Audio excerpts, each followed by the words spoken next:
Hi everyone, welcome to your next Reading for Pleasure time. Today we're going to read a few more pages of the You Are Awesome book. Yesterday we finished by talking about the growth mindset groove. Today we're going to learn about finding your growth mindset groove. We all know about neuroplasticity. We know it takes a long time to build the neural connections needed to be brilliant at anything. So the performance we are watching must be the result of a lot, really loads, of practice. No one gets good at football by simply stretching before the match. No one aces the physics test just by thinking about Stephen Hawking on the bus on the way to school. These things take time, effort, and determination. They take practice. And let's face it, this idea of talent is everywhere. Roger Federer has been said to have tennis encoded in his DNA. Simone Biles is described in the US as a natural daredevil, as if you come into the world all ready to launch into a triple somersault and land straight on your feet. Tiger Woods is said to have been born to play golf. So come with me on a journey to debunk a few famous talent myths. Mozart. What people think.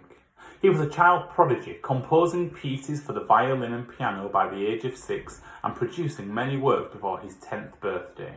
Quite simply, Mozart was born a musical genius. The facts. Mozart's father was also a composer and performer, as well as an expert teacher. What's more, he was a dedicated dad who put his son through intensive musical training from the age of 3. By the time Mozart was 6, he'd put in about 3,500 hours of practice.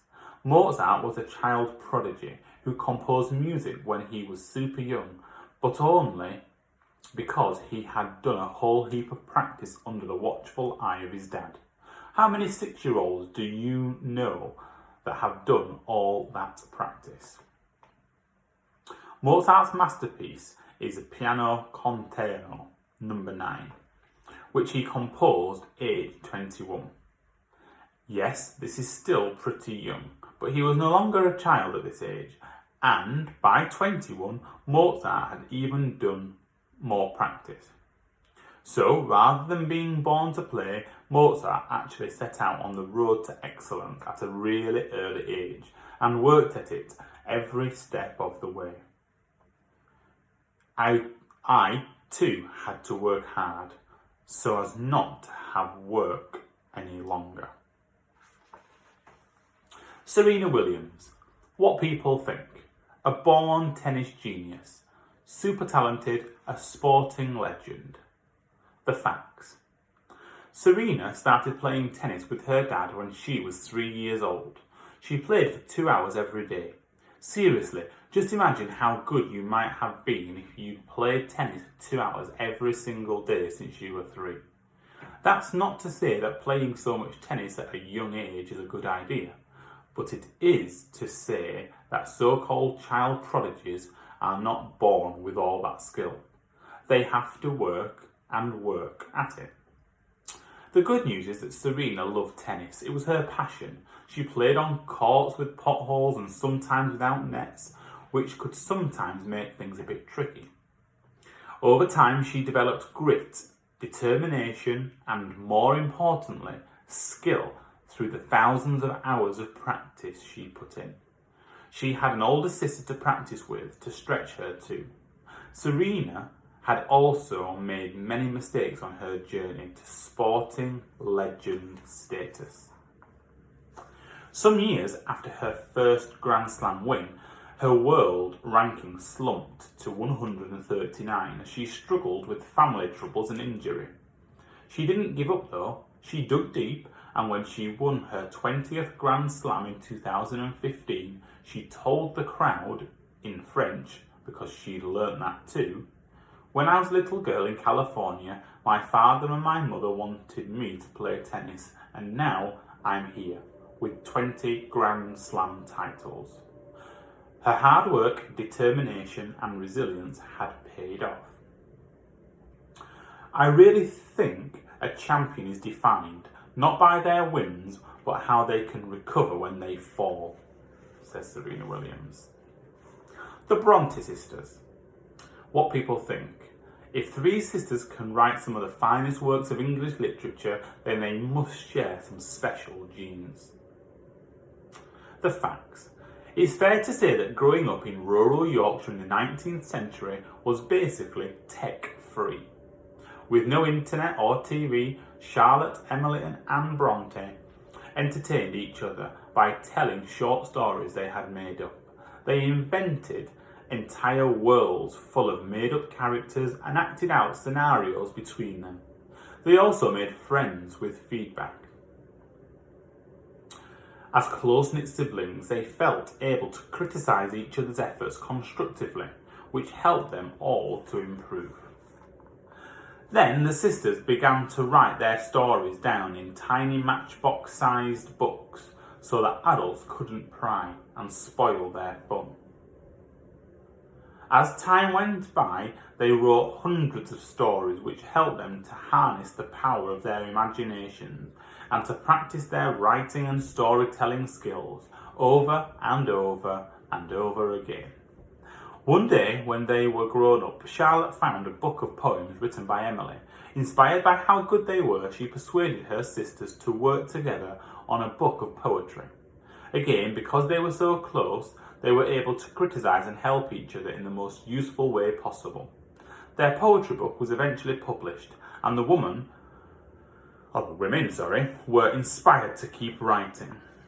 Eventually, the sisters went on to pen seminal works of English literature, novels such as Jane Eyre, which was Charlotte's, and Wuthering Heights, written by Emily. Classics that are read and loved to this day. And the women have gone down in history as some of the most famous siblings of all time. But their books didn't just happen. The Brontes practiced their writing and honed their craft for years before creating these masterpieces. David Beckham, what people think. Beckham scored an astonishing 65 goals from free kicks during his career. If you hate football, just know that 65 is an awesome achievement. It led people to say to him, "It's like you were born taking these free kicks. Football must be in your DNA." The facts. David Beckham, now retired, was an awesome footballer. He played for England, Manchester United and Real Madrid, to name but a few teams. He laughed when a journalist suggested he was born wearing a studded boot. "No one saw how hard I worked as a kid," he said. "No one saw how much I wanted to be good at this." How many keepy-uppies can you do? I reckon I might manage 4. At a push, if the ball is bigger than usual. David Beckham could do 3 when he was 7. So basically, the same as you or me. So what took Beckham from performing a couple of keepy-uppies to a number that will blow your mind? Perhaps the best person to answer this question is his mum, Sandra. "I was amazed at how devoted he was," she said, remembering how she would watch him through the kitchen window. He would start when he got back from school and then continue until his dad got back home from work. Then they would go down to the park to practice some more. He was such an amazing kid when it came to his appetite for hard work. Slowly, Beckham improved. After 6 months, he could get up to 50 keepy-uppies. 6 months after that, he was up to 200, which I'm sure you'll agree is an impressive number. But by the time he got to the age of 9, he had reached a new record that can only take your breath away. A whopping 2003. In total, it took him 15 minutes to do it, and his legs ached at the end. If you saw someone do thousands of keepy-uppies, you would probably assume they had a natural gift. And you might also think you'd never be able to achieve anything close. Both of these conclusions are completely understandable.